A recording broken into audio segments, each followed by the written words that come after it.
ಬರೀ ಈರುಳ್ಳಿನ ಹಾಕಿಬಿಟ್ಟು ಬಿರಿಯಾನಿಗಿಂತ ಡಬ್ಬಲ್ ರುಚಿಯಾಗಿರುವಂಥ ತುಂಬಾ ಸುಲಭದ ಒಂದು ಪಲಾವನ್ನು ಮಾಡುವ ವಿಧಾನವನ್ನು ಇವತ್ತಿನ ವಿಡಿಯೋದಲ್ಲಿ ಹೇಳ್ಕೊಡ್ತಾ ಇದ್ದೇನೆ.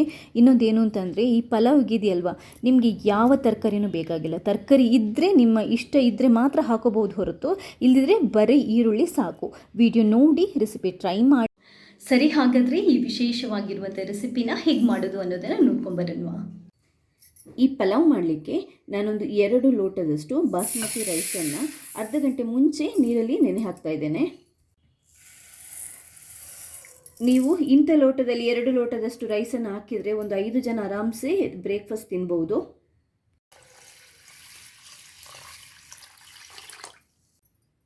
ಇದು ಒಂದು ಅರ್ಧ ಗಂಟೆ ಇರಲಿ ಹೀಗೇನೆ. ನೋಡಿ, ಮೊದಲಿಗೆ ಸ್ಟವ್ ಮೇಲೆ ಒಂದು ಹಂಡಿನ ಇಟ್ಬಿಟ್ಟು, ಅದು ಯಾವುದಾದ್ರೂ ಒಂದು ಪಲಾವ್ ಮಾಡಲಿಕ್ಕೆ ಪಾತ್ರನ ಇಟ್ಬಿಟ್ಟು ಅದನ್ನ ಒಂಚೂರು ಬಿಸಿ ಮಾಡ್ಕೊಳ್ಳಿ. ಇದಕ್ಕೆ ಈಗ ಒಂದು 2 ಟೇಬಲ್ ಸ್ಪೂನಷ್ಟು ತುಪ್ಪನ ಹಾಕೊಳ್ಳಿ.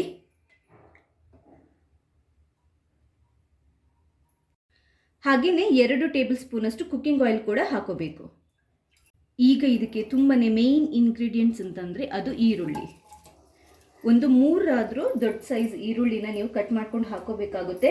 ಈರುಳ್ಳಿ ಎಷ್ಟು ಜಾಸ್ತಿ ಹಾಕ್ತೀವೋ ಅಷ್ಟು ಚೆನ್ನಾಗಿ ಬರುತ್ತೆ ಈ ಪಲಾವ್. ಈಗ ಈರುಳ್ಳಿನ ನೀಟಾಗಿ ಹೈ ಫ್ಲೇಮ್ ಇಟ್ಕೊಂಡು ಫ್ರೈ ಮಾಡ್ಕೋಬೇಕು.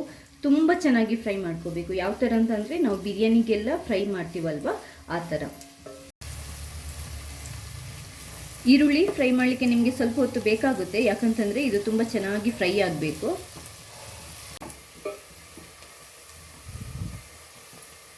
ನೋಡಿ, ಚೆನ್ನಾಗಿ ಫ್ರೈ ಆಗ್ತಾ ಇದೆ. ಕ್ರಿಸ್ಪಿ ಥರ ಆಗ್ತಾ ಬಂದಿದೆ. ಇವಾಗ ನಾವಿದಕ್ಕೆ ಈ ಗರಂ ಮಸಾಲೆ ಇಂಗ್ರೀಡಿಯೆಂಟ್ಸ್ನ ಹಾಕೊಳ್ಳೋಣ. ನಾನು ಒಂದು ಸ್ವಲ್ಪ ಗೋಡಂಬಿ ತಗೊಂಡಿದ್ದೇನೆ, 1 2 3 ಸ್ಟಾರ್, 4-5 ಲವಂಗ, 1 ತುಂಡು ಚಕ್ಕೆ, 1 ಟೇಬಲ್ ಸ್ಪೂನಷ್ಟು ಜೀರಿಗೆ, ಆಮೇಲೆ ಒಂದು ಅರ್ಧ ಟೇಬಲ್ ಸ್ಪೂನಷ್ಟು ಬಡೆ ಸೊಂಪು ಅಂತಾರಲ್ವ ಅದು, 3-4 ಏಲಕ್ಕಿ, 1 ಪಲಾವ್ ಎಲೆ, ಆಮೇಲೆ 4 ಹಸಿಮೆಣಸಿನ್ಕಾಯಿ, ಎಲ್ಲದನ್ನು ಒಟ್ಟಿಗೆ ಹಾಕೊತಾ ಇದ್ದೇನೆ. ಹಾಕ್ಕೊಂಡು ಒಂಚೂರು ಫ್ರೈ ಮಾಡ್ಕೊಳ್ಳೋಣ. ಗರಂ ಮಸಾಲೆ ಇಂಗ್ರೀಡಿಯೆಂಟ್ಸ್ ಫಸ್ಟೇ ಹಾಕಿದರೆ ಏನಾಗುತ್ತೆ ಅಂತಂದರೆ, ನಮಗೆ ಈರುಳ್ಳಿನ ತುಂಬ ಹೊತ್ತು ಫ್ರೈ ಮಾಡಲಿಕ್ಕೆ ಆಗಲ್ಲ. ಇದೆಲ್ಲ ಅಷ್ಟೊತ್ತಿಗೆ ಕರಟಿ ಹೋಗಿರುತ್ತೆ. ಅದಕ್ಕೋಸ್ಕರ ನಾವು ಈರುಳ್ಳಿ ಚೆನ್ನಾಗಿ ಫ್ರೈ ಆದ ನಂತರನೇ ಇದಕ್ಕೆ ಗರಂ ಮಸಾಲೆ ಇಂಗ್ರೀಡಿಯೆಂಟ್ಸನ್ನು ಹಾಕೋಬೇಕು. ಇದೊಂಚೂರು ಫ್ರೈ ಆದ ನಂತರ ಉರಿನ ಮೀಡಿಯಂ ಫ್ಲೇಮ್ ಇಟ್ಕೊಳ್ಳಿ. ಇವಾಗ 1 ಟೇಬಲ್ ಸ್ಪೂನಷ್ಟು ಶುಂಠಿ ಬೆಳ್ಳುಳ್ಳಿ ಪೇಸ್ಟನ್ನು ಹಾಕೊತಾ ಇದ್ದೇನೆ. ನೋಡಿ, ತರಕಾರಿ ಬೇರೆ ಯಾವುದು ಹಾಕ್ತಾ ಇಲ್ಲ, ಬರೀ ಒಂದು ಆಲೂಗಡ್ಡೆ ಅಷ್ಟೇ ಹಾಕೊತಾ ಇದ್ದೇನೆ. ನೀವು ಇದಕ್ಕೆ ಯಾವುದೇ ತರಕಾರಿ ಹಾಕಿಲ್ಲದಿದ್ರೂ ನಡೆಯುತ್ತದೆ, ಅಥವಾ ಇರೋ ತರಕಾರಿಯಲ್ಲಿ ಯಾವುದಾದ್ರೂ ಒಂದನ್ನು ಹಾಕಿದ್ರೂ ನಡೆಯುತ್ತದೆ. 1 ಟೊಮೆಟೊ, ಇದು ಮಾತ್ರ ಕಂಪಲ್ಸರಿ ಹಾಕ್ಕೊಳ್ಳಿ, ಇಲ್ಲದ್ರೆ ನಿಮಗೆ ಆ ಫ್ಲೇವರ್ ಬರಲ್ಲ. ಇಷ್ಟನ್ನು ಹಾಕ್ಕೊಂಡು ಫಸ್ಟ್ ಒಂಚೂರು ಎಣ್ಣೆಯಲ್ಲಿ ಮಿಕ್ಸ್ ಮಾಡಿಕೊಂಡು ಚೂರು ಫ್ರೈ ಮಾಡ್ಕೊಳ್ಳೋಣ. ಈ ಆಲೂಗಡ್ಡೆನ ಒಂಚೂರು ಅಟ್ಲೀಸ್ಟ್ ಒಂದು 2 ನಿಮಿಷ ಆದರೂ ಈ ಥರ ಆಯಿಲಲ್ಲಿ ಫ್ರೈ ಮಾಡ್ಕೋಬೇಕು. ಯಾಕಂತಂದರೆ ಒಂದು ಸ್ವಲ್ಪ ಇದು ಬೇಯಬೇಕು. ನಾವು ರೈಸ್ ಹಾಕೋಕ್ಕಿಂತ ಮುಂಚೆ ನಿಮಗೆ ಇವಾಗಲೇ ಇದೆಯಲ್ಲ, ಒಳ್ಳೆ ಬಿರಿಯಾನಿ ಥರ ಫ್ಲೇವರ್ ಬರಲಿಕ್ಕೆ ಸ್ಟಾರ್ಟ್ ಆಗುತ್ತೆ. ಇವಾಗ ಇದಕ್ಕೆ ಅರ್ಧ ಕಪ್ಪಷ್ಟು ಮೊಸರನ್ನ ಹಾಕೊತಾ ಇದ್ದೇನೆ. ಚಿಟಿಕೆ ಅರಶಿನ ಜಾಸ್ತಿ ಹಾಕೋಬೇಡಿ. 1 ಟೇಬಲ್ ಸ್ಪೂನಷ್ಟು ಬಿರಿಯಾನಿ ಮಸಾಲ ಪುಡಿನ ಹಾಕೊತಾ ಇದ್ದೇನೆ. ನೀವು ಇದಿಲ್ಲದಿದ್ದರೆ ಅರ್ಧ ಟೇಬಲ್ ಸ್ಪೂನಷ್ಟು ಧನಿಯಾ ಪುಡಿ, 1/4 ಟೇಬಲ್ ಸ್ಪೂನಷ್ಟು ಜೀರಿಗೆ ಪುಡಿ, 1/4 ಟೇಬಲ್ ಸ್ಪೂನಷ್ಟು ಗರಂ ಮಸಾಲನ ಹಾಕೋಬಹುದು. 1 ಟೇಬಲ್ ಸ್ಪೂನಷ್ಟು ಉಪ್ಪನ್ನು ಹಾಕೊತಾ ಇದ್ದೇನೆ. ಉಪ್ಪು ನಿಮಗೆ ರುಚಿಗೆ ಎಷ್ಟು ಬೇಕು ನೋಡ್ಕೊಂಡು ಹಾಕೊಳ್ಳಿ. ಮಸಾಲ ಇಂಗ್ರೀಡಿಯೆಂಟ್ಸ್ ಹಾಕಿದ ನಂತರ ಉರಿನ ಕಮ್ಮಿ ಇಟ್ಕೊಂಡು ಇದನ್ನ ಮಿಕ್ಸ್ ಮಾಡ್ಕೊಳ್ಳಿ. ಮೊಸರೆಲ್ಲ ಹಾಕಿದ ನಂತರ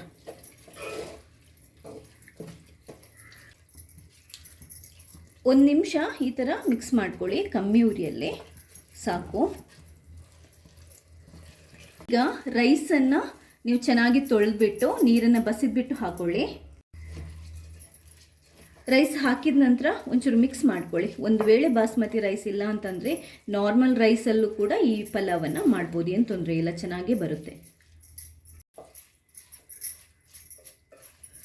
ಚೂರು ಹೊತ್ತು ಮಿಕ್ಸ್ ಮಾಡ್ಕೊಳ್ಳಿ, ಜಾಸ್ತಿ ಬೇಡ. ಇವಾಗ ಇದಕ್ಕೆ 4 ಲೋಟದಷ್ಟು ನೀರನ್ನು ಹಾಕೊತಾ ಇದ್ದೇನೆ.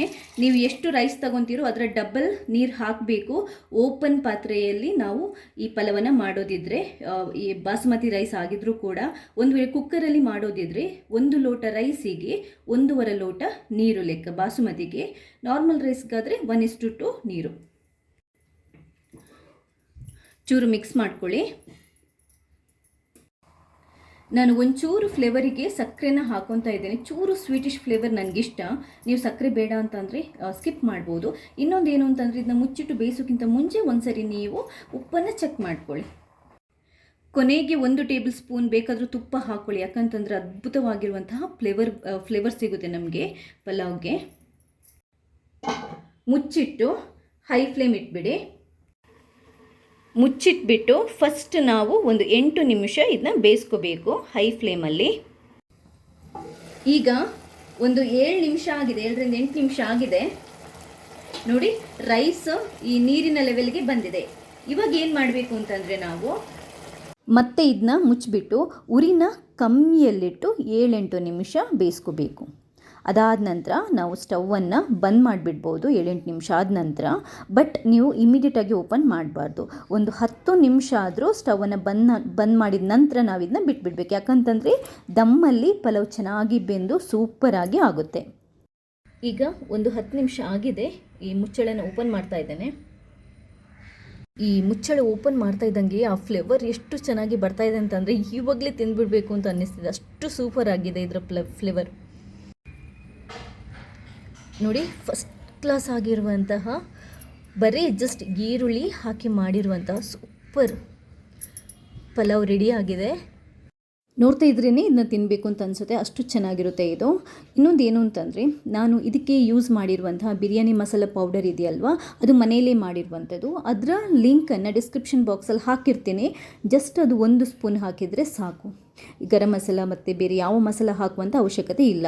ಆ ಬಿರಿಯಾನಿ ಮಸಾಲೆ ಇಲ್ಲದಿದ್ದರೆ ನೀವು ನಾನು ಹೇಳಿದಾಗೆ ಅರ್ಧ ಟೇಬಲ್ ಸ್ಪೂನಷ್ಟು ಧನಿಯಾ ಪುಡಿ, 1/4 ಟೇಬಲ್ ಸ್ಪೂನಷ್ಟು ಜೀರಿಗೆ ಪುಡಿ, 1/4 ಟೇಬಲ್ ಸ್ಪೂನಷ್ಟು ಗರಂ ಮಸಾಲ ಪುಡಿನ ಹಾಕೋಬೋದು.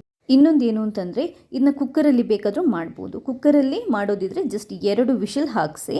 ಆಮೇಲೆ ಬಾಸ್ಮತಿ ರೈಸ್ ಆದರೆ 1 ಲೋಟಕ್ಕೆ 1.5 ಲೋಟದಷ್ಟು ನೀರು, ನಾರ್ಮಲ್ ರೈಸ್ ಆದರೆ 1 ಲೋಟಕ್ಕೆ 2 ಲೋಟದಷ್ಟು ನೀರನ್ನು ನಾವು ಹಾಕ್ಕೊಂಡು ಬೇಯಿಸ್ಬೋದು. ಓಪನ್ ಪಾತ್ರೆಯಲ್ಲಿ ಮಾಡೋದಿದ್ದರೆ ನಾನು ಹೇಳಿದಾಗೆ ಫಸ್ಟ್ ಹೈ ಫ್ಲೇಮಲ್ಲಿ 8 ನಿಮಿಷ, ಕಮ್ಮಿ ಉರಿಯಲ್ಲಿ 8 ನಿಮಿಷ, ಅದಾದ ನಂತರ ಮುಚ್ಚಿಟ್ಬಿಟ್ಟು 10 ನಿಮಿಷ ಬಿಟ್ಬಿಡಬೇಕು. ಪರ್ಫೆಕ್ಟ್ ಆಗಿರುವಂಥ ಪಲಾವು ರೆಡಿಯಾಗುತ್ತೆ. ರೆಸಿಪಿ ಟ್ರೈ ಮಾಡಿ, ಮರೆಯದೆ ನನಗೆ ನಿಮ್ಮ ಫೀಡ್ಬ್ಯಾಕ್ನ ತಿಳಿಸಿ. ಥ್ಯಾಂಕ್ಸ್ ಎಲ್ರಿಗೂ.